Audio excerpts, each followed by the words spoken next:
Bonjour. Alex. Bonjour. Alex. Bonjour. Bonjour. Alex. Bonjour. Bonjour.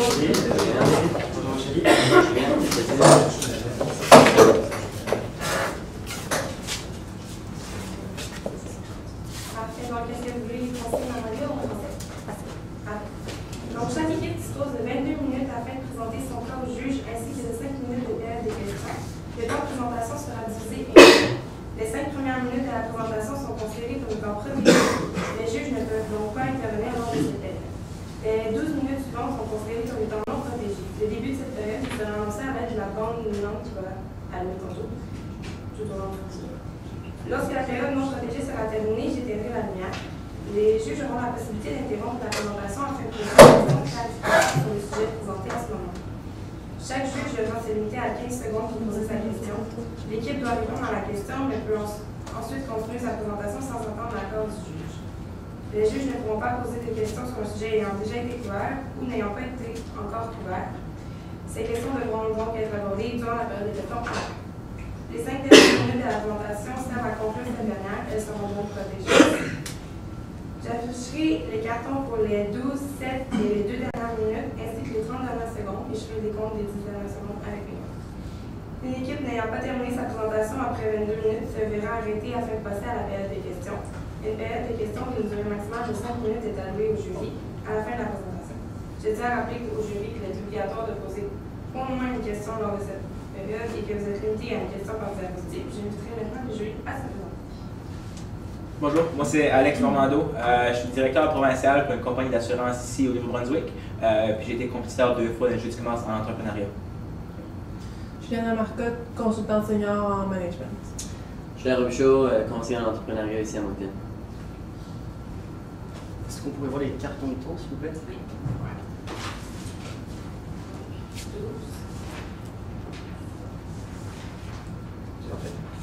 J'ai une petite question par contre. Vous avez mentionné que c'était 22 minutes, mais c'est pas 20 minutes pour l'entrepreneuriat? 22 minutes? C'est 20 minutes. C'est bon. J'aimerais prendre quelques petites minutes pour vous présenter Mathieu. Mathieu, il vit une très belle période de sa vie. Il vient d'acheter une belle maison à Moncton, avec du beau soleil. Puis il vient de s'acheter un nouveau Range Rover. Alors, tout achat de maison ou de voiture vient avec une petite période de tristesse. Une période où on doit se débarrasser du petit appartement qu'on possédait en centre-ville. Puis la période de tristesse où on perd sa Toyota, sa petite Toyota qu'on a depuis l'âge de 18 ans. Mais il y a quelque chose qui a vraiment fait souffrir Mathieu. C'est 17 portables qu'il a depuis l'âge de 12 ans, il a dû les garder. Aujourd'hui, on fait face à un problème, c'est qu'il y a peu de solutions pour le recyclage de portables. C'est une tendance qui est de plus en plus grande, avec 140 000 tonnes de portables qui sont enfouis chaque année au Canada. Et ce qu'on n'arrive pas à expliquer, c'est qu'il y a un fort attachement émotionnel aux portables, même quand ils ne marchent plus. Aujourd'hui, j'aimerais vous présenter notre équipe Confiance, composée de Aurore Colliot et Florence Langlois, ici présents. On est une équipe qui mise sur l'exécution et qui vise sur la scalabilité pour mettre des projets sur pied. Par exemple, mes parents étant ingénieurs, j'ai toujours baigné dans le domaine de la technologie et je suis la première concernée car j'ai 3 téléphones portables dans mon tiroir à la maison qui ne servent plus à rien. Moi aussi, j'ai 4 portables chez moi que je sais absolument pas quoi faire, puis j'aimerais ça qu'on m'informe sur les bienfaits de recycler l'électronique. J'ai personnellement eu la chance de lancer Smart Cables à ma première année d'université. C'était un produit qui permettait de charger les téléphones comme les MacBooks. C'était un milieu que je connaissais sensiblement. Aujourd'hui, on est ici pour vous présenter Case Depot. Case Depot, qu'est-ce que c'est? C'est un bac de recyclage intelligent pour tous les amateurs de technologie, pour qu'ils puissent en fait économiser de l'argent tout en recyclant leurs anciens produits. Je vais essayer de vous présenter la première partie de notre modèle d'affaires qui est avec la proposition de valeur, donc le bac de recyclage qu'on va disposer dans différents endroits à Moncton, dans le but que donc nos amateurs de technologie à Moncton premièrement puissent venir recycler leurs produits. On va directement interagir avec eux avec nos bacs qui seront designés pour ce fait et on aura une relation avec eux avec l'interface et par email ensuite lorsqu'ils auront utilisé pour la première fois les bacs. Concernant la segmentation du marché, nous sommes partis de la population qu'il y avait à Moncton et nous avons eu des statistiques disant que 93% des personnes aujourd'hui sur Terre avaient des téléphones portables. Donc nous avons utilisé cette statistique pour décompter le nombre de personnes ayant des téléphones à Moncton. Nous avons aussi vu que 80% des personnes changeaient de téléphone tous les 2 ans. Nous avons donc utilisé cette statistique pour prouver que les personnes changent de téléphone et donc accumulent des téléphones chez eux pour arriver à un total de clients potentiels de 47 711. Donc, Caisse Dépôt, votre ADN. Vos forces, c'est clairement la flexibilité. Vous êtes une petite entreprise en expansion, donc c'est facile pour vous de tester des trucs, de mettre en application certaines choses, puis de vraiment revenir sur ces applications-là. Aussi, ça vous confère une proximité avec votre clientèle. C'est une de vos forces, le service à la clientèle, qui est impeccable, puis on veut garder ça, on veut vraiment miser là-dessus. Quelques défis, les capacités en RH, vous êtes une petite équipe, donc c'est sûr que ça va être quelque chose qu'on va essayer de venir mieux organiser en fait. Sinon, les opportunités. Donc, vous nous avez mentionné que vous avez seulement 10% de reconnaissance ici à Moncton. Donc, on pense que c'est une opportunité pour vous parce que c'est vraiment un moment pour vous de venir mettre assis votre proposition de valeur, de venir dire aux consommateurs qui vous êtes. Donc, ça peut quand même être une menace parce que pour débuter les bacs, on va devoir faire beaucoup de marketing parce que justement, vous n'êtes pas trop connu ici dans la ville.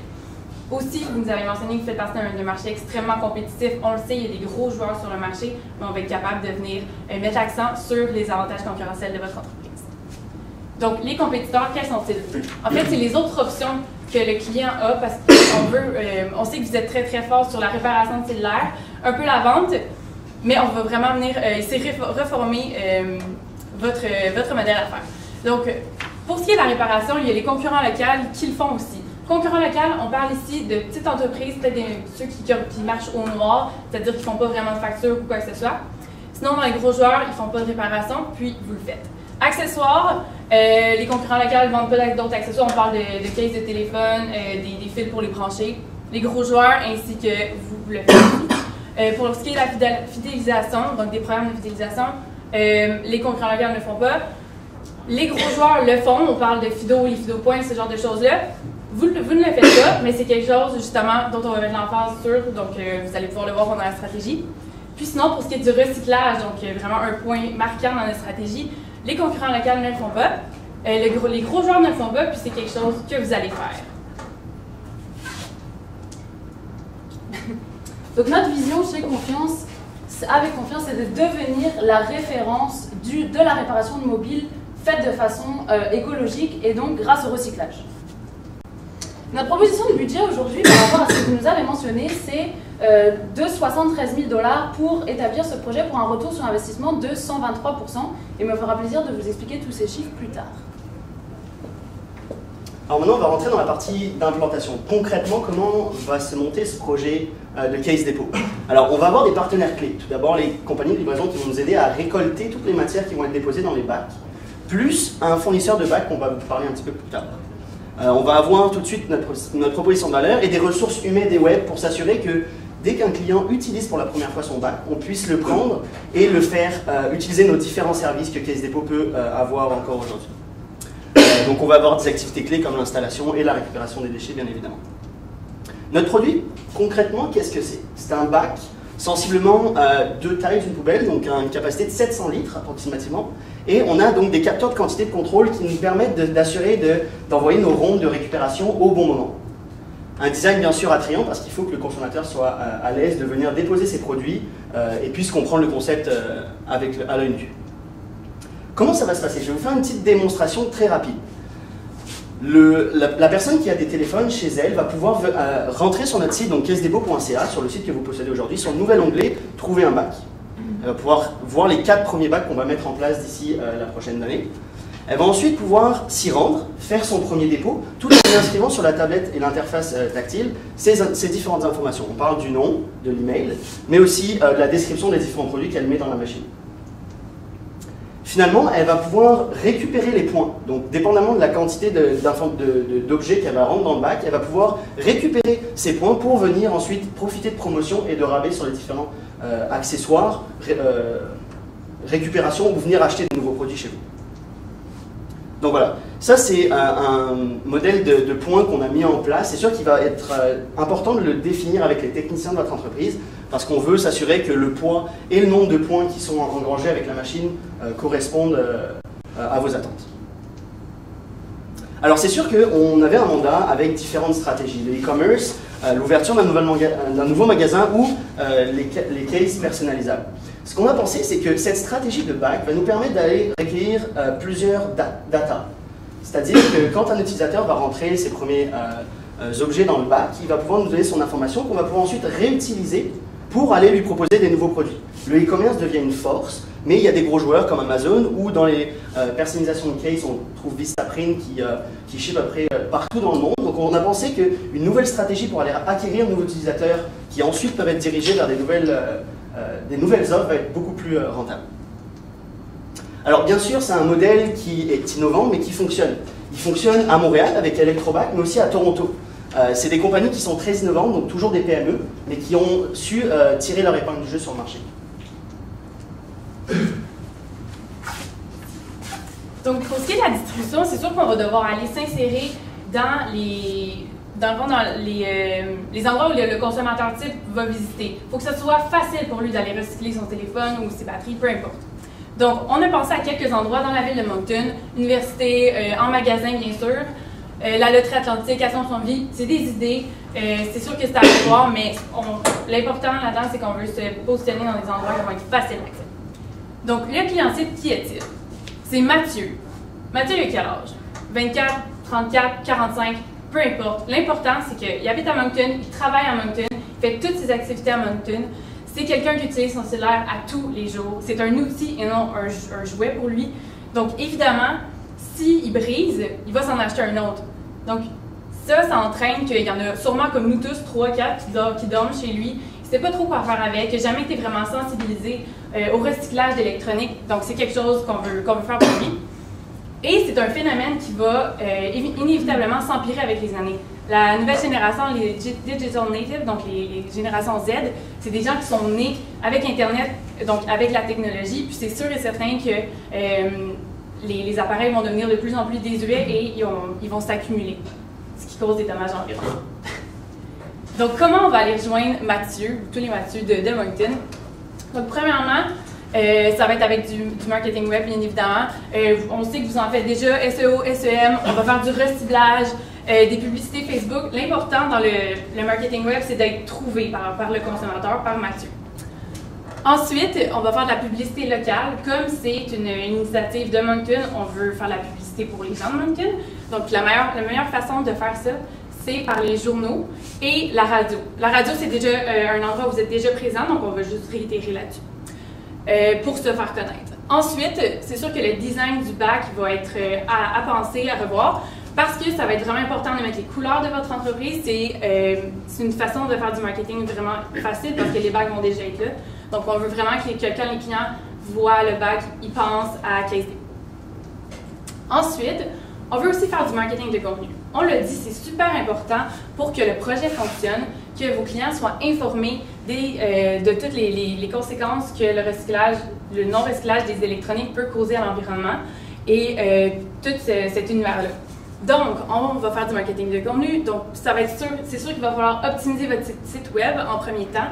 Si on fait du marketing web, c'est sûr que les gens vont venir par cliquer sur vos publicités. Il faut qu'ils arrivent sur une page qui va être toute remodifiée, c'est-à-dire on va les encourager à s'inscrire au programme de fidélité de points qui va être gratuit. Ça va être quelques questions, il faut que ça soit facile, simple. Ensuite, c'est ça, on va faire des capsules sur Facebook animées, pas des vidéos avec des personnes, mais vraiment des trucs vraiment plus visuels avec des chiffres, beaucoup de couleurs. Donc, ça va être pour notre campagne de contenu. Donc, les 3 objectifs ici, c'est de faire connaître, vous êtes à 10 %, on veut augmenter ça. Ensuite, informer les consommateurs et finalement, les fidéliser par le bac qui va leur donner des points supplémentaires en allant recycler leurs appareils électroniques. Et c'est sûr qu'en magasin aussi, on va pouvoir donner des promotions selon le nombre de points et tout, c'est à revoir. Donc, pour le budget marketing, je veux mettre votre attention sur le avant et après. Donc, avant, vous investissez déjà 24 000 $ dans le marketing.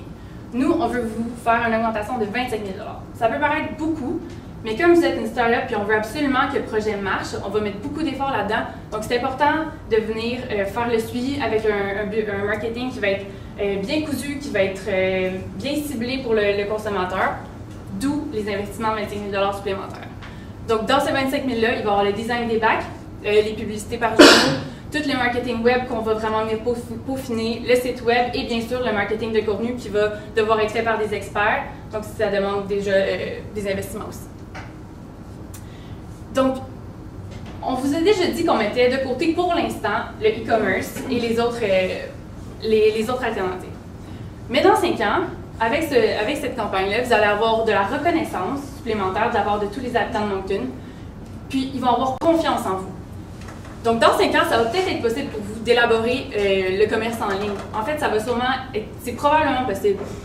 Je sais que Apple le fait déjà. Je ne sais pas si vous avez déjà visité leur site Internet. Il y a possibilité d'acheter des ordinateurs ou n'importe quel produit qui ont été refurbished. Donc, c'est quelque chose que vous allez pouvoir faire, mais pas tout de suite. Il faut d'abord gagner la confiance de tous les habitants. Alors, une fois qu'on a attiré Mathieu, c'est beau, mais il faut ensuite avoir un processus logistique qui nous permette de prendre la matière des bacs et de la convertir en valeur ajoutée. Donc, qu'est-ce qu'on fait? Nous, on a des livreurs qui vont aller, des camions qui vont aller chercher directement la matière première qui est dans les bacs. On va ensuite la transporter directement à la caisse de dépôt, donc le magasin que vous avez à Moncton aujourd'hui. Puis ensuite, on a 3 possibilités. La première, c'est d'extraire le cuir puis d'aller le revendre sur les marchés. Le deuxième, c'est directement de transformer les différents appareils mobiles qu'on va pouvoir trouver, les remettre à neuf et les remettre en vente directement en magasin. Finalement, tout ce qui est plastique et tout ce qu'on va pouvoir retrouver en trop dans les bacs, on va ensuite pouvoir le mettre aux poubelles. Bien sûr, toute cette logistique va entraîner la création d'un poste, donc un responsable de projet qui va être ajouté à l'équipe. Tout ça va être bien sûr tenu compte dans nos budgets. Je ne passerai pas beaucoup de temps là-dessus, mais au niveau légal, on y a quand même passé. Donc on a vu dans les assurances étaient présentes, mais il y a aussi donc travailler avec le bureau de la qualification des recycleurs qui va être important. Ça va amener de la crédibilité à votre marque et à toutes vos opérations. Maintenant, à moi de vous démontrer que le projet est viable. Le projet est viable parce que nos coûts se font avec du marketing, des ressources humaines, de la GOL, de la logistique et évidemment de la recherche et développement pour tout ce qui est technologie de l'information pour votre site internet. Notre source de revenus se fait en 3 parties. Justement, la revente de cuivre sur les marchés financiers, la réparation des téléphones et qui est un de vos facteurs de revenus les plus importants, et aussi la vente grâce au rabais. Tous ces points vont pouvoir donner des rabais à vos clients et vont pouvoir venir acheter en magasin. Comment on a projeté nos revenus? Nos revenus sont faits sur plusieurs hypothèses. Concernant le cuivre, on est parti du principe que le coût de la tonne de cuivre était de 5 650 $ sur les marchés financiers actuellement et que nous pouvions réussir à récupérer 0,005% de tout le recyclage du cuivre, sachant qu'à Moncton, il y a à peu près 40 000 tonnes de cuivre récupérées chaque année. Donc c'est vraiment énorme et nous pensons que nous pouvons en récupérer une partie. Concernant tout le côté vente par rapport aux mobiles que vous avez réparés, mais aussi les ventes faites grâce à la fidélisation et aux points, on est persuadé que vous pouvez accroître vos ventes de 10%. Nous avons utilisé un taux d'imposition de 28% pour arriver à des profits nets. Comme vous pouvez le voir sur les 4 courbes, les profits plus et les ventes plus sont les chiffres que vous avez avec notre projet. Les ventes et les profits normaux sont ceux sans le projet des bacs de recyclage actuellement. Le coût du nouveau projet s'élève à 73 000 $. Vous nous avez donné un capital de 40 000 $, plus un flux de trésorerie que nous pourrions utiliser, mais nous sommes aussi allés voir des subventions que nous pouvions aller chercher dans l'État du Nouveau-Brunswick pour assurer une certaine stabilité et pour diminuer le risque. Nous pouvons essayer d'aller chercher les fonds d'innovation de l'Atlantique, mais aussi des fonds pour nous aider dans notre campagne marketing, qui est un programme d'aide à la traduction, étant donné que nous sommes dans un État bilingue, nous allons pouvoir faire notre marketing dans les 2 langues. La structure de coût se fait avec la logistique. Nous avons prévu d'instaurer les 4 bacs dans les différents endroits que nous avons mentionnés plus tôt. La recherche et développement pour justement améliorer votre site internet pour pouvoir accueillir ce système de recyclage, mais aussi l'amener vers votre plateforme de e-commerce dans le futur. Le RH, nous sommes basés sur l'hypothèse de 1 500 $ par mois, ce que vous versez actuellement dans l'entreprise pour le nouveau chargé de projet. Puis enfin, le marketing, avec toute la nouvelle stratégie, nous avons décidé de mettre un bon budget au niveau du marketing car c'est un projet qui va avoir besoin d'être connu envers les habitants de Moncton. Nous avons évidemment pensé aux risques et nous en avons décelé deux. Si le prix du cuivre baisse sur les marchés financiers, ça va avoir un gros impact parce que c'est quelque chose d'important dans la revente des matières premières que nous avons eues. Mais aussi si les institutions, l'Université de Moncton ou les entreprises ne veulent pas s'allier avec nous et refusent d'avoir notre bac de recyclage chez eux. Voici les alternatives. Nous avons moyen de s'intéresser à de nouveaux produits qui vont diminuer le risque sur les marchés financiers du cuivre, que ce soit l'aluminium, que ce soit le plomb. Ce sont des matières auxquelles on peut s'intéresser pour les recycler davantage et les revendre. Si jamais les institutions ne veulent pas s'allier avec nous, nous avons prévu de le faire à une plus petite échelle pour commencer, que ce soit dans notre magasin, et essayer de, au lieu d'aller chercher les grosses entreprises, de faire ça à une échelle plus petite pour se faire connaître davantage et ensuite montrer qu'il y a un manque à gagner pour les entreprises qui n'ont pas accepté de prendre ce projet. On va vous présenter maintenant un échéancier financier. La recherche et développement va se faire sur toute l'année, tout simplement parce que tout ce qu'il va y avoir à faire sur le site internet, que ce soit le projet pilote au tout début pour voir comment ça marche, ou après, il va toujours y avoir des modifications à faire, surtout lorsque vous allez vous incliner vers un e-commerce dans les prochaines années. La logistique va se faire au début de l'année, simplement parce que nous allons acheter les bacs, qui sont au coût environ de 5 000 $ par bac, d'après les hypothèses de Electrobac à Montréal. Donc on va les acheter en début d'année, ce seront des coûts qui ne seront pas répétés. Concernant le marketing, vous avez mentionné que les ventes étaient saisonnières, surtout pour les accessoires, mais aussi pour les ventes de téléphone, spécifiquement dans les périodes de Noël. Donc nous avons prévu de mettre un marketing pour tout cela dans les périodes de Noël, mais aussi juillet, août et janvier, février, mars concernant nos bacs. Tout simplement parce qu'on a ce fameux nettoyage de printemps. C'est le bon moment pour aller jeter tous nos téléphones et tous nos appareils électroniques. Pareil en juillet et en août, c'est le moment des déménagements. Beaucoup d'étudiants déménagent, il faut faire le vide dans les cartons. Donc ça va être le moment où il va falloir faire la promotion de ce fameux bac de recyclage. Donc nous avions ciblé 3 problèmes. Des problèmes que tout le monde peut vivre. Des problèmes d'accessibilité à des centres pour rejeter nos déchets électroniques. Aujourd'hui, avec notre bac, nous pensons avoir une solution innovante, mais surtout qui répond à un réel besoin sur le marché. C'est pourquoi nous allons disposer des bacs à travers Moncton, donc 4 bacs, à des endroits stratégiques pour que des personnes qui aient du matériel puissent les rejeter. On va les disposer à des endroits où tout le monde y gagne, que les échanges soient faciles et que toutes les personnes puissent le faire dans une certaine aisance. Excusez-moi. Finalement, nous allons nous assurer d'avoir un impact sur les chiffres et on va suivre donc ces 40 000 tonnes de produits qui ont pu être rejetés chaque année au Canada. Nous allons tenter de suivre les chiffres que nous proposons et d'essayer d'améliorer notre ratio. Pour finir, j'aimerais vous remontrer donc, notre modèle d'affaires complet. Donc, le modèle d'affaires Case Depot avec ces fameux bacs. Des bacs de recyclage intelligents qui vont permettre à nos consommateurs d'avoir des économies futures sur différents produits, que ce soit des réparations ou des accessoires. Ils vont pouvoir utiliser l'interface directement pour accéder au bac. Et nous, de notre côté, donc à l'interne, nous allons avoir des partenaires clés qui vont nous assurer de diminuer le risque dans la transaction et de récupérer tous les déchets pour ensuite les revendre. Merci de votre attention. Nous sommes maintenant prêts à une période de questions.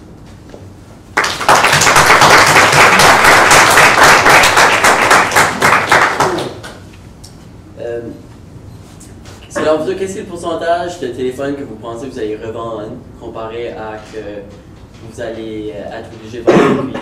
Vous, comme faites un estimé par rapport à... On a fait des pourcentages de proportion, on a estimé que 50% serait la revente de cuivre, 30% la réparation des appareils qu'on va pouvoir récupérer dans les bacs et 20% les ventes supplémentaires en magasin données par rapport aux fameux points de fidélisation qui vont donner des rabais en magasin. Selon moi, je trouve que vous allez juste être pris avec les vieilles flip phones puis les vieux téléphones, un peu comme la photo que vous avez mis sur le diapo. Fait que, je sais pas, 50%, ça me semble un peu optimiste, non? Je sais pas. Personnellement, moi j'ai 3 iPhones chez moi, puis je peux vous garantir que plus les années vont passer, moins des flip phones ils vont en avoir. Il y en a quasiment plus sur les marchés en ce moment. Donc peut-être que pour l'instant, on va avoir un peu plus de scrap, si vous me le permettez. Mais éventuellement, ça va être des iPhones ou des Samsung, des téléphones intelligents qu'on va être capable de réparer puis qui vont vraiment valoir quelque chose. Avez-vous considéré le coût pour le processus pour extraire le cuir, parce que vous avez parlé un petit peu des réparations puis ça, mais là, tu parles de toute une autre gamme de processus puis de soutien. Fait que je sais pas, j'ai pas remarqué si c'était considéré dans vos coûts. Ce sont des coûts que nous n'avons pas considérés car nous nous sommes juste concentrés sur le budget pour instaurer les bacs.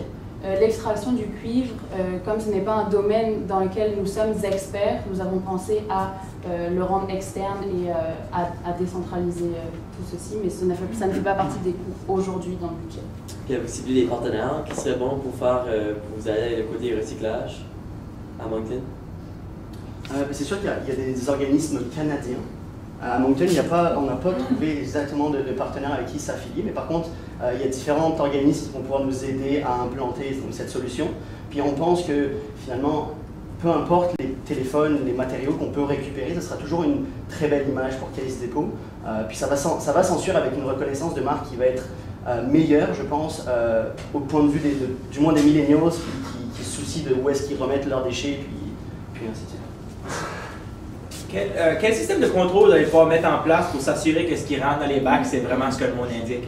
Par exemple, qu'est-ce qui m'empêche d'aller mettre un morceau de roche que je trouve à terre pour avoir des points et aller les cacher tout de suite avant que vous puissiez ramasser le bac? C'est une très bonne question. En fait, il y a différents fournisseurs de bacs. Donc, dépendamment des bacs, il y a des bacs qui sont très très poussés technologiquement. Donc, en fait, on va pouvoir contrôler toute la matière qui rentre avec l'interface. Dépendamment de la matière, il y a des fentes qui sont réservées, il y a un contrôle qui se fait en dessous. Donc, dépendamment de les machines qu'on va pouvoir mettre en place, tout sera fait automatiquement ou semi-automatiquement. Merci. C'est quand même une stratégie, disons, audacieuse pour un domaine qu'on ne connaît pas tant que ça. Nous autres, on répare des téléphones, on n'est rien dans le recyclage, si on veut. Donc, qu'est-ce que vous avez fait pencher vers une stratégie comme ça, innovatrice, versus d'autres opportunités? Est-ce que vous avez fait l'analyse des autres opportunités? L'idée pour laquelle on est arrivé à ceci, c'est parce que vous avez un gros atout dans la réparation de téléphone. On s'est rendu compte qu'il y avait énormément de gens qui les jetaient, et ces téléphones, on peut les récupérer parce que la majorité du temps, c'est réparable, et vous avez un gros atout avec vos techniciens, vous prenez le temps de former.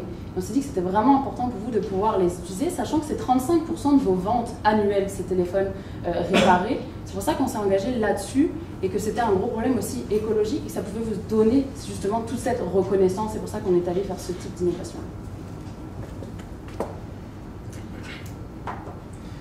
Sinon, une petite dernière. Est-ce que ça vaut vraiment la peine d'avoir des bacs à recyclage comparativement à juste qu'ils viennent porter au magasin comme la distance à un certain moment, par rapport au coût, par rapport à ce que ça va nous rapporter, qu'est-ce que c'est?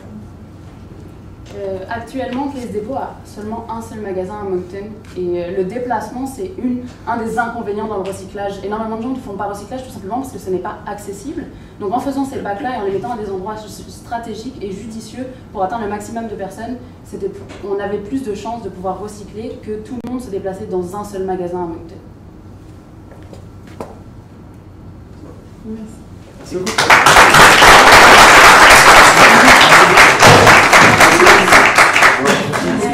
C'est une belle t-shirt là.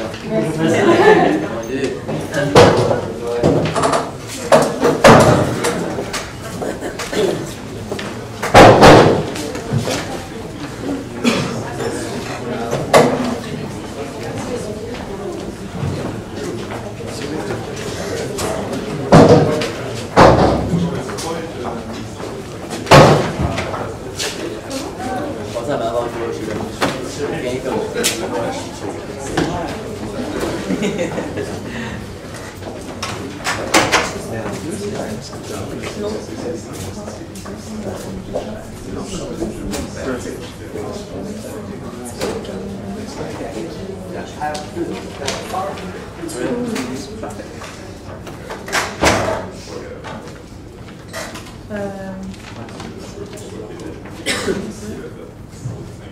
bon.